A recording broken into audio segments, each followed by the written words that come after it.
Hello everyone, welcome back to my channel. Thank you so much for joining me. Today we're going to be talking about my no-buy, my rules for my no-buy, why I'm doing it. I have mentioned it. I'm going to move my chair. I have mentioned it a little bit in a couple of videos, so I thought I would sit down and actually film what my rules are going to be, why I'm doing it and all that. I have my notes here. So yeah, if that sounds interesting, we're going to get into it. But before I get started, please take a moment, hit that subscribe button down below. It would mean so much to me. And yeah, let's just get into it. I wanted to start doing a no-buy because my makeup collection, and it's a makeup no-buy mainly. I should start off with that. I want to do low-buy or no-buy if I can with like clothing and shoes, because I don't want to substitute that for the makeup. But yeah, my spending was getting out of hand, spending way too much on makeup. I have too much makeup. My collection has gotten out of control. So that really prompted me to think about doing this. And then I sat down and I filmed a video where I calculated how much my collection's actually worth, and it just blew my mind. So that was really motivating me to, yes, I'm going in the right direction about this. Yes, I need to be doing this. So yeah, it's mainly makeup and skincare because that's where my problem areas are. I have heard of people doing everything, you know, clothing, makeup, skincare, you know, whatever your problem areas are, like I said, because I do want to be low buy in those areas because I don't want to substitute like shoes and start buying a bunch of shoes because I'm not buying makeup. I don't want to do that because that's counterintuitive and it's not productive and is not helping me at all with my overspending. So let me get into my rules. Now my rules are not going to be the same as somebody else's rules. If you're thinking about doing a no-buy or you decide to do a no-buy, set rules that are going to work for you, because ultimately you're the one that needs to follow them. So you don't want to set things that aren't realistic, because then you're going to fail and you're going to be frustrated. So set things that are realistic and obtainable. And like I said, my rules are not going to be the same as somebody else's. And there are a few YouTubers that I've been watching that have started doing no-buys that really motivated me to do mine. And I will leave them down below with their videos. So definitely check them out. One is doing makeup and clothing. And then the other lady that I watch, Whitney, is doing a makeup no-buy. So, you know, there's different ones. Wherever your problem areas are, like I said, I'm trying to cut down on my spending in general and just trying to do a low buy of everything. So my no-buy rules. The first rule is no buying new makeup. I have a little note that says I can purchase replacement items if it's a need. So like, I'll use this as an example. I have this Stila Huge Extreme Lash Mascara. Let's say this was, and this is one of my favorite mascaras.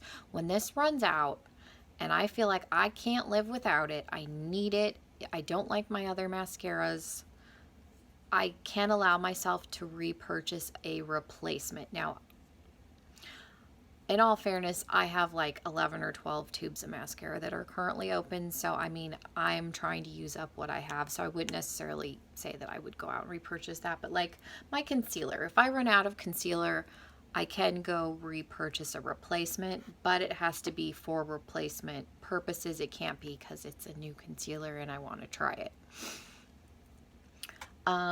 I do have subscription boxes and I do open quite a few of them on this channel. I am going to keep a few of my current ones, mainly BoxyCharm and Tribe Beauty. Ipsy is probably going to be intermittent. I'm skipping next month, so I'm not going to get it every single month. But I am going to keep a couple. So there is going to be new makeup coming in, but I'm not purchasing anything, if that makes sense. It's just going to be what's coming in a few of the subscription boxes. And then I have allowed myself to get boxes I've already had in the past.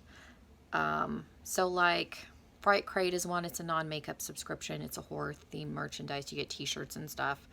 Like Porcelain Wolf is a horror themed bath company that does a subscription box. Like if it's a box that I have gotten in the past and I want to get a box some month because, you know, for content purposes, or, you know, if they've got, like Porcelain Wolf does movie themed boxes. So if there's a movie that I love and I want to get that box, I'm going to allow myself to do that if it's a box I've already had. No new boxes, and I put that in bold letters. So if it's a box I've never gotten before, I'm not going to sign up for a brand new subscription service. I do have one coming that's brand new to my channel, but I signed up for it way before I started doing the no buy, so this will fall into the current boxes. But after the Witch Casket one comes, there's not going to be any new boxes. But so if you see a Fright Crate pop up, or like I said, a Porcelain Wolf movie night theme box, I'm not breaking my rules. I set it as, okay, these are boxes that I get intermittently. They're not monthly. But I have had them before, so I allowed myself that, but you don't have to do that. And then gift cards. Gift cards are one of those like gray areas for people. I'm allowing myself to be able to use gift cards to get want items, but it has to follow my want rules, and I'll read those to you. So some people set gift cards to where they can only get replacement items with them, and that it's going to vary from person to person. I am going to allow myself, because gift cards are given for gifts, it's a gift, and gifts are supposed to be fun. If there is something that I really, really want, I can use a gift card to get it, and I'm not breaking a rule. Now, my want rules, I think this is important. Is it a want versus a need? Okay. I'm not going to lie to myself and be like, this is something I need. Like let's use an eyeshadow palette. If there's an eyeshadow palette I want and I get a gift card, okay, obviously it's a want. It's not a need. I have 90 eyeshadow palettes. I don't need an eyeshadow palette. And then, do I really need it? I need to factor that in. So these are all things I'm going to think about, like when I'm using a gift card. Do I really need this item? And is it something I'm going to use? Like, honestly, do I think I'm going to get use out of it? Because if it's just going to go, if I'm going to use it one time and it's going to go sit in my drawer, that's kind of a waste. And then, have I wanted it for more than a month? So I'm setting that rule, like with makeup. So I'm going to use the Natasha Denona Sunrise palette. It's new. It came out. I'm not going to go out and buy it, but that might be something that I tell my husband, hey, for my birthday, this is something I would like, because he usually has me send him items for my birthday and Christmas. That's one, because I have wanted that for over a month now, I think. And if I continue to want it by the time my birthday comes, then that's something that I could use a gift card for, because it is a want. I do think I'll use it, and it is something that I have been wanting for more than a month. And like, I do try to do that when I go into stores, to not impulse buy. I put something in my cart. So let's use Burlington Coat Factory as an example, because there's all kinds of fun stuff. Let's say I find a picture frame that I really like, that I think I need to have. I'll put it in my cart. I'll walk around the whole store, which usually takes about 20 or 30 minutes. And if I still want it, then I buy it. Now, I would say 85% of the time I end up putting it back. I'm like, no, I don't really need it. And I do it with everything, like, and I'll use Burlington as example. Shoes, if there's tops that I want, I put them in my cart. I walk around the whole store. It gives me time to think.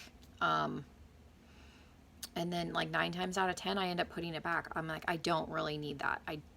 Or, you know, like I have a pair of Converse that I got there that were like $26. Yes, I want them.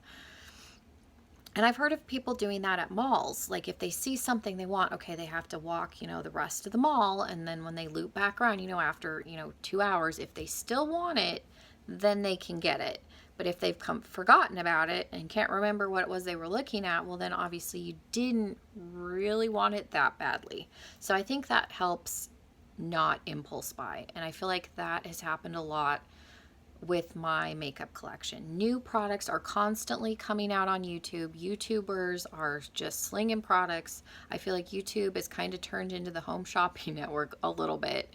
And they're just like, product, product, product, buy, buy, buy. This is awesome. This is awesome. I have 90 eyeshadow palettes. There's a reason that I have 90 eyeshadow, because I'll see something and be like, I have to try that because this person and this person and this person said it was awesome. So it must be awesome. Therefore, I need to try it. And it's just not necessary to try. Like, there's no way somebody can try every single product. There's just no way. And there's no reason for somebody in my position to have as much makeup as I do, because I am a very small channel and I don't wear makeup every day. For me to have the amount of makeup that I have, it's just gotten to the point of ridiculousness. So I think the no buy for me is necessary. So yeah, these are my rules that I have written down for myself. I would be curious to know, have you ever done a no buy? What rules did you set? Were you successful with your no buy? Were you able to do it? I really want to know if there's people out there that have done no buys that have been successful, because I'm really trying to go until January, the rest of the year, without buying any new makeup other than what comes in, like I said, the 2, subscription boxes I'm going to keep. Obviously, there's new makeup that's going to come in, but I'm not going to buy anything else. So I really want to start using what I have, love what I have. Like I said, just get use out of it, because I have around $6,100 worth, and I said $6,124 worth of makeup that I don't use. The value of makeup, of products that I use regularly, is only around $700. There's $6,124 worth of stuff sitting that I don't use because I keep buying new stuff to try, and I'm not using what I currently have, and it's just growing and growing and growing, and it's turned into this horrible, horrible monster. Thank you guys so much for listening to me ramble. Hopefully this was helpful. Again, let me know if you've done a no buy. Are you thinking about doing a no buy? Leave me comments down below. We can support each other, encourage each other. I think it's important. We need to stop the consumption of, and the feeling of needing to buy everything. It's becoming excessive. So yeah, again, please take a moment and hit that subscribe button. I want to start doing an update every month on how my no buy is going, again, so we can encourage each other. And yeah, as always, thank you guys so much. Sorry this was kind of rambly. Hopefully it was helpful. Again, these are my rules. This is what I'm going to try to stick to. And yeah, let me know what you guys thought of this video. Hopefully you guys have a wonderful rest of your day, and I will see you all in my next video. Bye guys.